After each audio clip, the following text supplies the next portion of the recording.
ஜம்மு காஷ்மீர் மாநிலத்தில்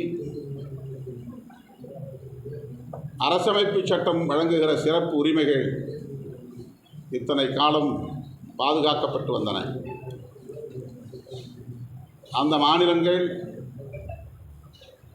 நிபந்தனைகளின் பெயரில்தான் இந்தியாவின் ஒரு மாநிலமாக தன்னை இணைத்து கொள்ள முன்வந்தது.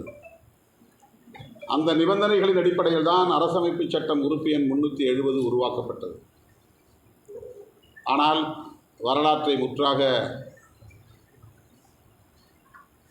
சிதைக்கும் வகையில், திரித்து கூறும் வகையில் RSS, சங் பரிவார் அமைப்புகள், பாஜக அந்த மாநிலங்களில் பன்னாட்டு முதலாளிகளுக்கு கதவுகளை திறந்து வைப்பதற்காக, அந்நிய முதலீடுகளை கொண்டு வந்து குவிப்பதற்காக, அங்குள்ள இயற்கை வளம், கனிம வளம் உள்ளிட்ட இயற்கை வளம் அனைத்தையும் சுரண்டுவதற்கு ஏதுவாக அரசமைப்பு சட்டம் எண் 370 நீக்கம் செய்தார்கள்.